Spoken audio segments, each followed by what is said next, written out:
What's up, guys? Hopefully you all having a good day.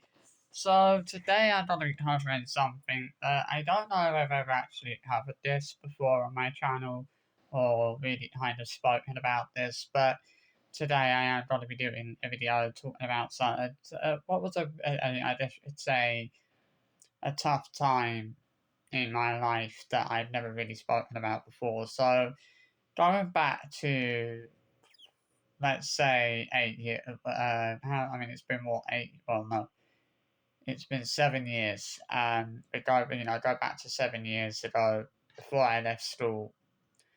Um, well, for about a year or so before I left school or whatever. Um, One day I was at school. Now, at school, when two students were having a fight or a student was, the staff would always refer to that as a blue folder. And I think they used that because they didn't want the kids to know what they were referring to. But I think after a while, the students kind of realised what obviously a blue folder was or what it meant. Obviously, the staff had radios, so if there was ever a blue folder, they would radio the staff. They would say, oh, blue folder in the art room or blue folder in the English room, and about five members of staff would go running. Well, about obviously five of the TAs would go running to sort it, to help out and obviously, diffuse the situation, so to speak.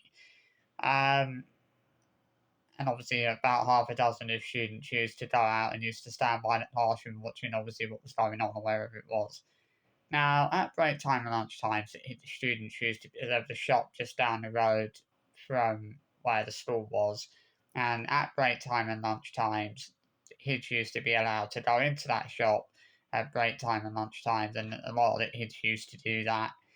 And one day there was an altercation between two boys at the shop, and the staff went running. About five of the TAs had gone running out to to kind of diffuse the situation.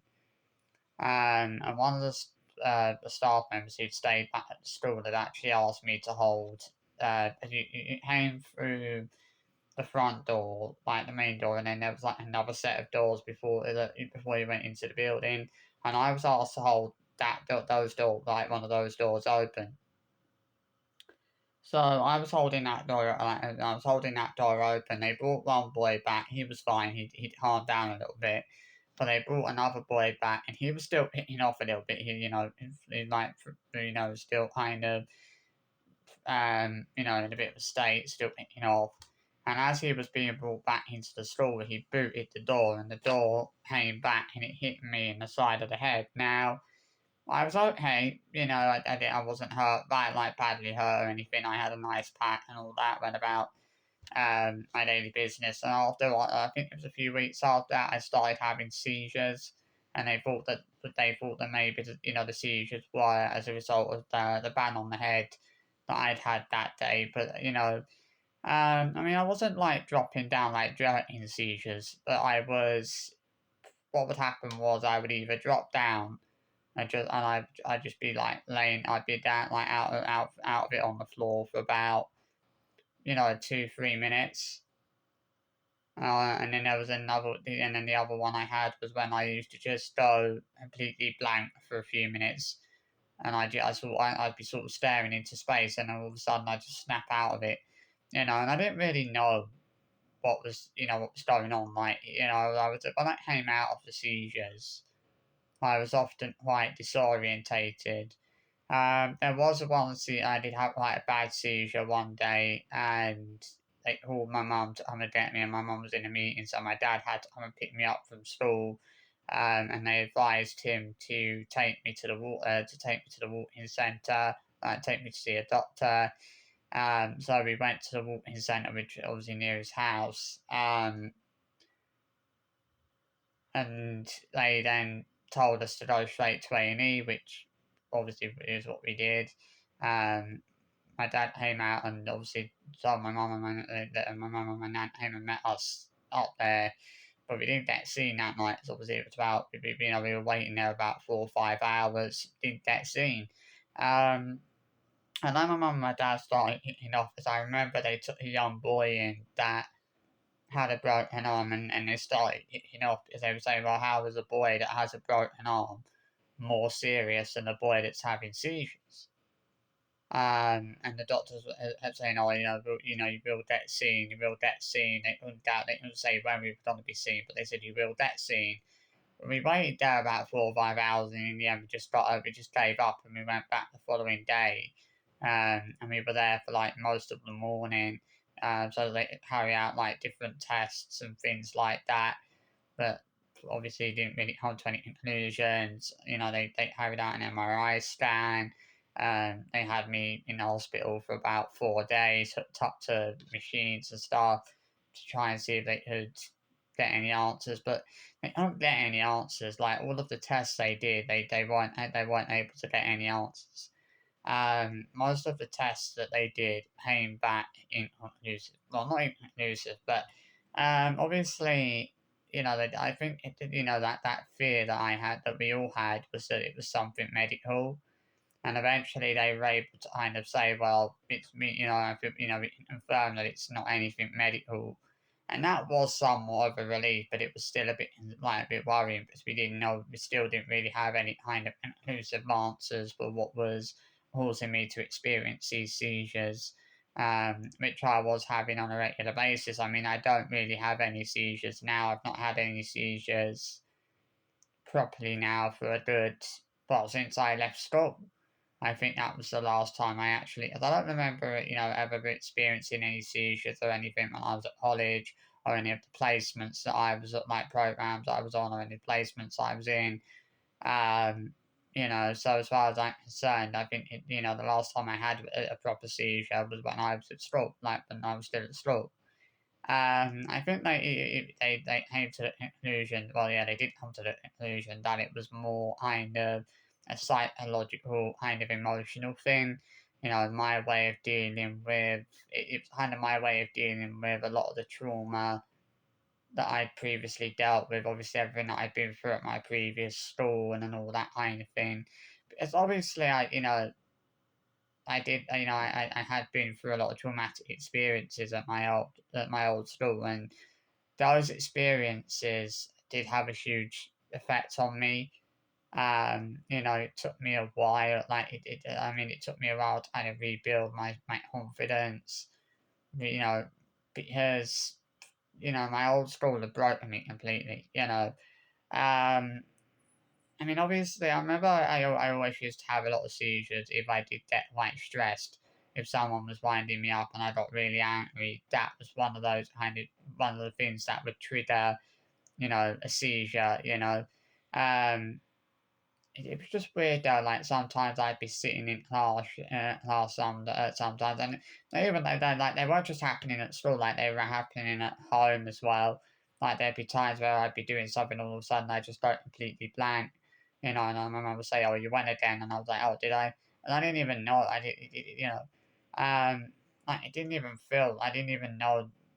Like it was hard to describe how I didn't even know that the seizures were coming on. Like I'd just be doing something, all of a sudden I just go blank, or I just drop down to I'd fall to the floor for a few minutes. Um,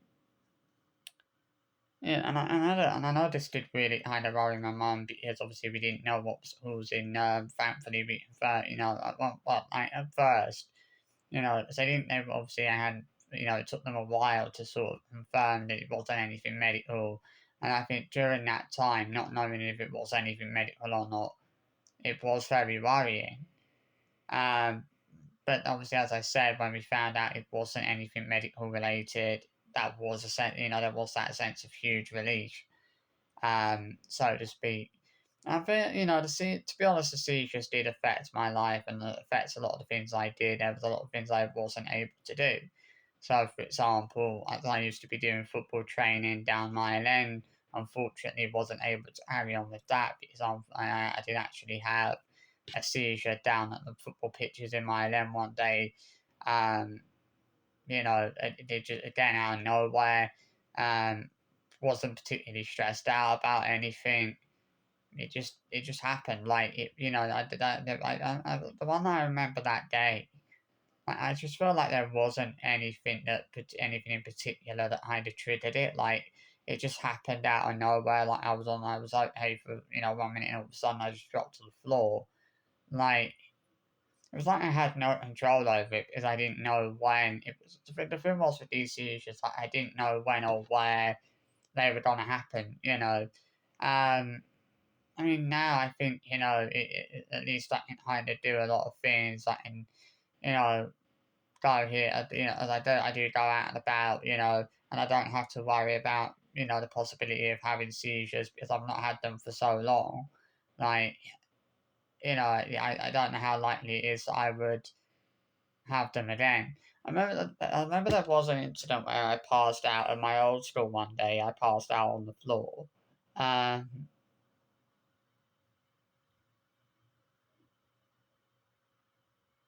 and obviously one of the teachers found me, and they were like, and they took me to the walk-in centre.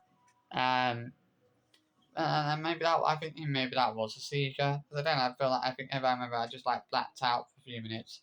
Um, I mean, obviously, I'm glad that as obviously, I mean, I think if I was having, I think if I was still having the seizures, I think my mum would probably be a lot more reluctant to let me go out and about like as I do.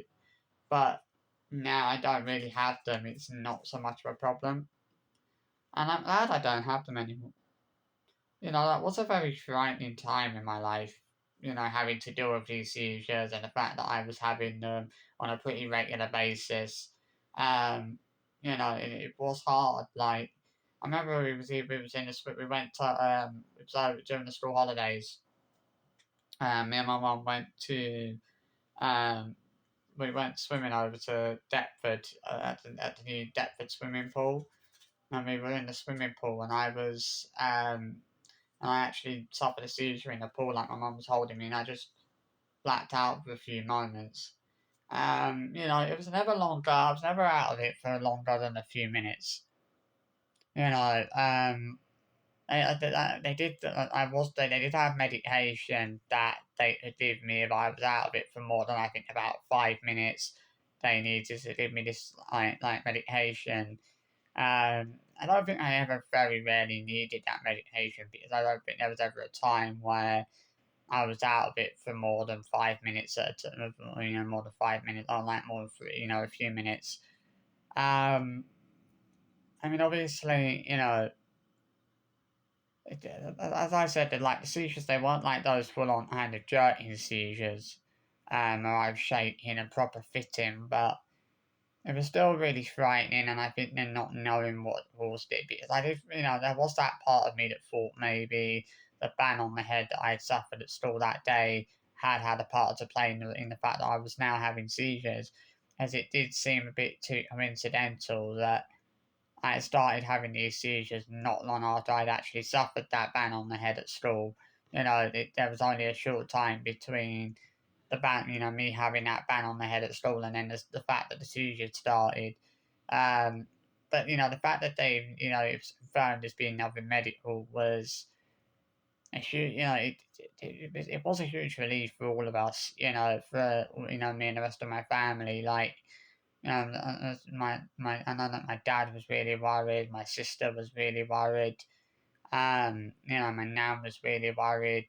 I mean, everyone was because no one knew what was causing these seizures. Nobody had any answers for that, and it was hard for me because I was having these seizures and I didn't know why, and but now at least I don't have them anymore. I don't really have to worry about them anymore.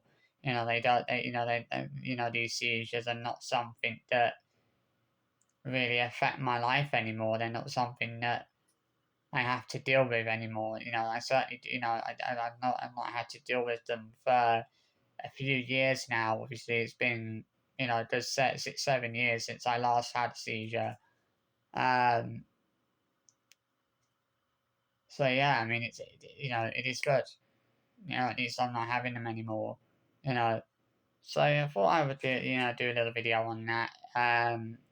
This is a video I wanted to do. I wanted to talk about this for a little, for quite a while, but I've never really spoken too much about this. I've never really I've never really talked about this much. I mean, there are a lot of reasons why I've never really, why I've never really spoken about it, but yeah, I guess it is what it is. So I hope you enjoyed this video anyway. I'll see you for another one soon. Bye bye.